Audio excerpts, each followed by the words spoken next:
Welcome back to the show. Well, as promised, we're going to introduce you to a wonderful local actor who has some great success in her future, and right now, actually, quite frankly. Jinesea Lewis joining us here on the show. How are you? I'm good. How are you? I'm doing great, thank you. We were just talking about what it's like being in front of the camera, behind the scenes, and that your dress matches the new paint in my powder room. These are the kinds of conversations we have before we go on live television. So let's tell us a little bit about yourself, because as I understand it, you've had a bit of an unconventional journey to your acting career. Yeah, it's been a kind of circuitous, is that how you say it? Oh, yeah, I like it. I never took any drama in high school other than like a few electives. I wasn't in any of the plays. I didn't take it in university or anything like that. So I got into the workforce. I was in the workforce for a couple of years, and I was like, oh, I think I need a hobby. So let me try acting. So I took kind of like an acting 101 course, and it was like, have you ever seen The Matrix? Of course. You know when they're trying to, Come on, who has not seen that movie? When they're feeding him like the information and he's in the chair and all of a sudden he like bolts straight up and he's like, I know karate. Like I felt as soon as I held a script, I was like, I know how to do this. Like this is it. This is my superpower. Now that happened to me younger, but I understand exactly where you're coming from. It's true. It's true. So you started a little bit late. So what was your beginning then? What did you do, like community theater? How did you start off? Yeah, a little bit of community theater. And then from there, I just branched off into kind of like improv, sketch comedy, stand-up. And then I actually lived abroad for 2 years. Some stand-up too? You are brave. It is. I feel like stand-up, you already have a self-depreciating, like there's something about stand-up comedians where you're just like, that's okay, you can laugh at me. No, I hear you, because I did 6 shows, you know, amateur night at Yuck Yucks, but I was having such anxiety and panic attacks. I was like, I can't do it. But like, what was it like for you? Were you fairly comfortable doing it? Fairly comfortable. Okay. Yeah. That doesn't sound very confident to me, Jinesea.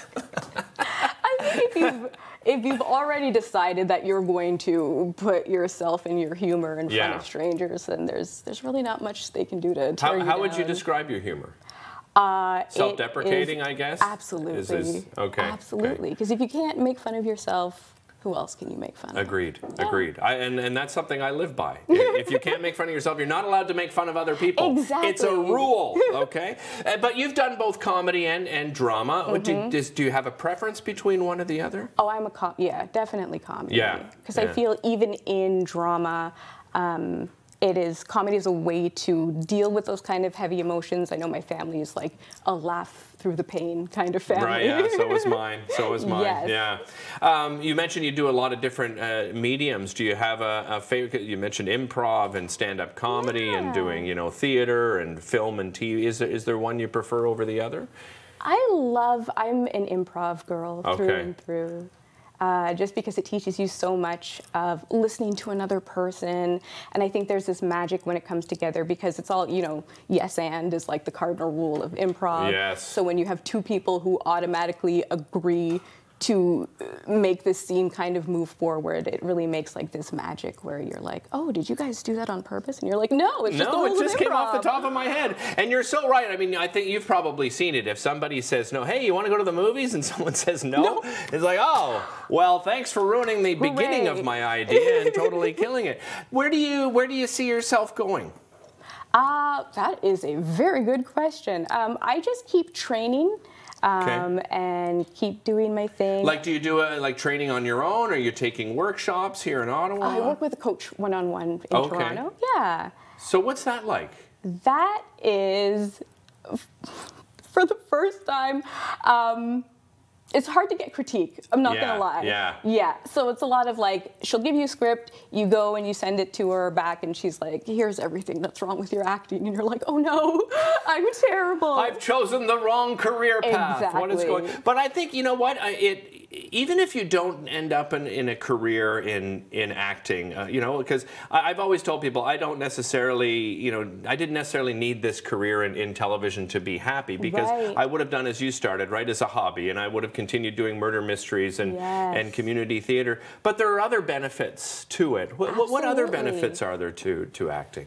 I find it's a stress reliever. Like, it's almost a relief to stop being yourself and to be somebody else, to step into the skin of somebody else. You get to meet so many people, because that's how I started. Like, I think my biggest advice for anyone who wants to get into this, go to classes, like meet people, network. There are so many people out there who are doing, you know, community theater. There's like the Digi 60 competition where it's just, you know, amateur directors who are always looking for someone. So you can network with people, you can have fun, you can have the same experience without it having to be like a Hollywood type of journey. Yeah, agreed. And that's the thing. I think when people think of getting into the business, they have that, you know, big dream, and that's fine, right? But, you know, that dream can still come true doing, you know, in a smaller scale, right, than doing that.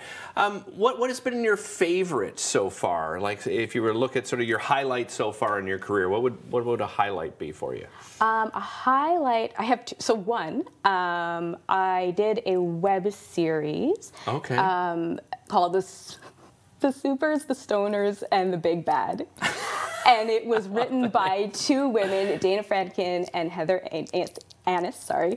And it was just like this stoner superhero, like, very funny comedy where we got to like put in special effects, and it was Is it so available online? Can I find it online? Yes. I want to check that out. It is absolutely available online. And what's your second one?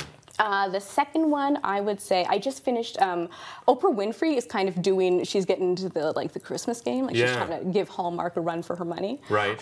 So I just finished. It's actually on the Oprah Network now. It's called The Great Holiday Bake War, and it was literally like a baking competition. So they set up, like, we had like real flour, real sugar, like mixing things up. So it was kind of being like, and I have no culinary prowess whatsoever. Like, it is. It is shameful. That's where the entertainment part comes in. So I got to like pretend that I was actually like I'm competent in the kitchen. Excellent. Well, it's been a real pleasure getting to know you here in our brief time together. But I wish you all the success. Thanks so much for joining us. Hey, we'll be back with more right after this.